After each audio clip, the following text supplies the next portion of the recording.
He said taking care of the basketball is going to be big because right now, Indiana, the last 2 games, they have averaged 28 points off turnover. Off a 50% shooting effort in the loss to Atlanta. That was the first time they shot 50% since May. J.J. Quinterly at the buzzer, the rookie from West Virginia.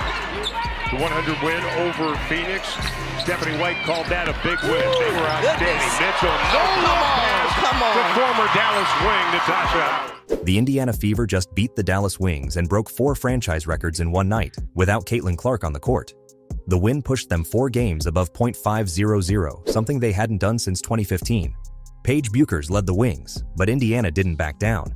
Instead, they controlled the game from the start and never let up. Players who weren't even on the roster 3 months ago stepped up in a big way. This wasn't just another win. It was proof the Fever can win without their star. With Clark still out, the rest of the team showed they're ready. Caitlin Clark missed her 6th straight game with a groin injury she suffered on July 15th. There was no clear timeline for her return. That left Indiana without its biggest playmaker heading into a high-pressure matchup. The Dallas Wings had lost 8 of their last 10, but they came into this game motivated. They booked the larger American Airlines Arena to host, with Paige Bueckers now starting and looking to turn things around. The Wings needed a win to stay in the playoff race. On paper, Indiana was at a disadvantage without Clark, but behind the scenes, the Fever had been building momentum. Practices were sharper, execution was cleaner. They weren't just holding on, they were ready to prove something. From the opening tip, the Fever made it clear, they weren't playing scared. There was no hesitation, no confusion about who would lead. Kelsey Mitchell set the tone right away, attacking the rim, hitting tough shots and taking control of the offense. Indiana moved the ball with purpose and stayed aggressive on defense. This wasn't a team waiting for Clark to return. It was a team playing to win now. Every possession showed focus. Every player looked locked in. The Fever didn't just show up, they came in with a plan and they executed it from the first minute. Kelsey Mitchell led the Fever with 23 points on 9 of 19 shooting. She didn't just score, she controlled the pace of the game. This was her 13th 20-point game of the season, the most in the WNBA since the All-Star break. With Clark out, Mitchell took over the offensive role without hesitation. She attacked the paint, hit mid-range jumpers, and knocked down threes. Her confidence never wavered. Every time Dallas made a push, Mitchell answered. She wasn't forcing anything, just playing her game and keeping Indiana in control. She's been consistent all season, but this performance showed she could lead the team when it mattered most. No flash, no drama, just reliable execution and leadership when they needed it. Paige Bueckers didn't let the moment pass her by. She scored 22 points on 7 of 14 shooting, adding 4 rebounds, 4 assists, and 2 steals. She was the only Dallas player to reach double figures. Even as the Wings struggled, Bueckers kept them in the game with smart decisions and efficient scoring. She showed why she's considered a top rookie, able to create shots, defend, and run the floor under pressure. But without help from her teammates, her effort wasn't enough. The Fever kept her contained just enough to stop a full comeback. Bueckers delivered, but Indiana stayed a step ahead. One thing stood out on the stat sheet: free throws. Dallas shot 25, Indiana shot just 13. That gap immediately raised questions. Fans called out the officiating on social media, and even Wings head coach Chris Coclains voiced frustration after the game. Some accused Bueckers of flopping to draw contact, while others pointed to missed calls on Indiana drives. I think hunting them more in transition. They did a really good job of top blocking our actions and guarding the arc, guarding the three-point line, so they made those more difficult. So I think getting them more in transition, fighting off of their defense and their congestion, The imbalance didn't decide the game, but it added tension to an already physical matchup.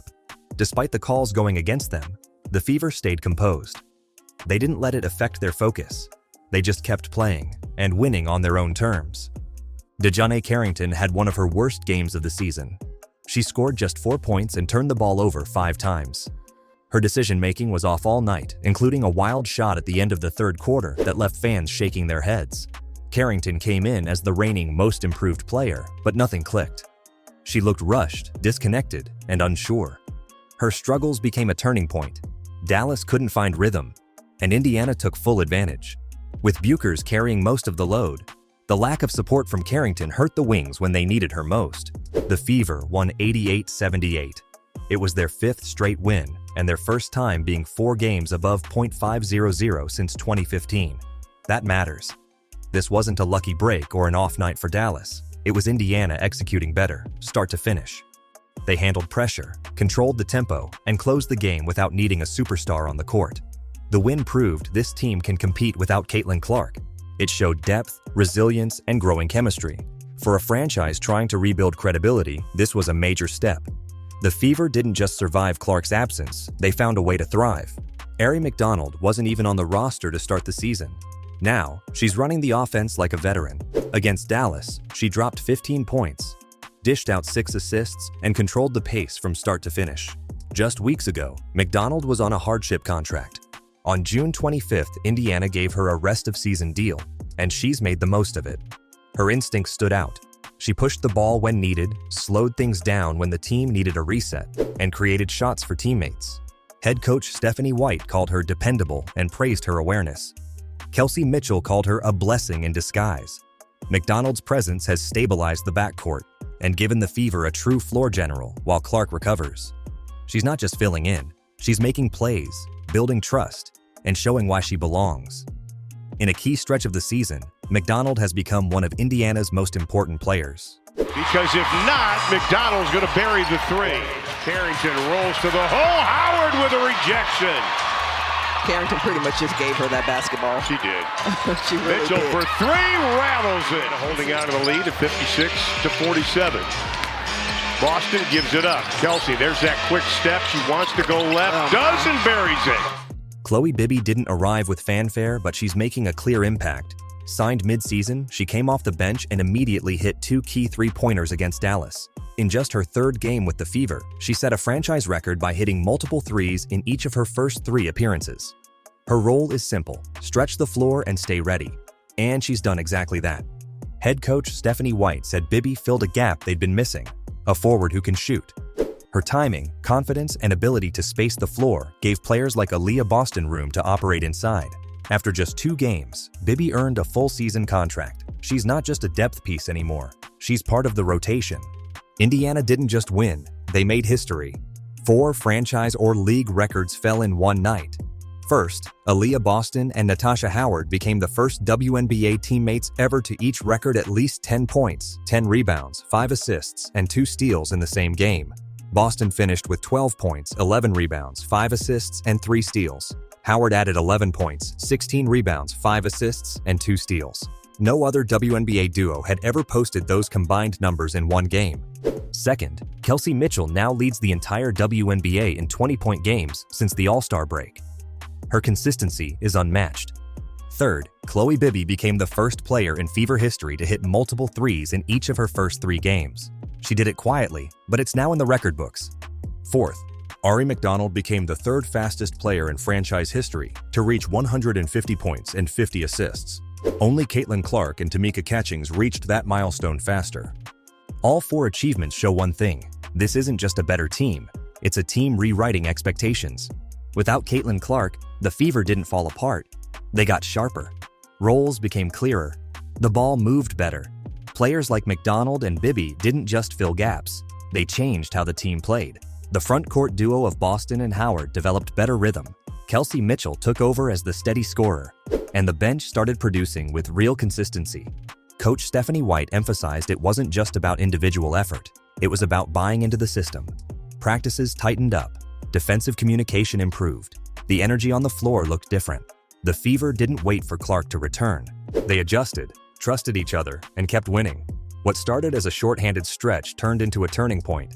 The team now plays with purpose, and it shows. After the win, Kelsey Mitchell praised her teammates, especially Ari McDonald, calling her a blessing in disguise. She talked about how McDonald filled a big role with confidence and control, but there was more behind her words. Mitchell referenced how the team's season had been all over the place, with injuries and lineup changes, and how some players had to step into unexpected roles. I call her the Steph Curry of women's basketball. I've been calling her that since last year. If you the GOAT, you got to do what GOATs do, and that's what Caitlin Clark did. Recovered by Gabby Marshall. Here comes Clark. How will she go for history?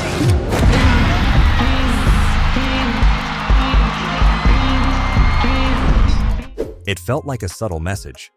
Earlier in the season, the Fever waived veteran Dawana Bonner, a move that cleared space for new additions. Mitchell's comments hinted that the locker room chemistry had improved since then.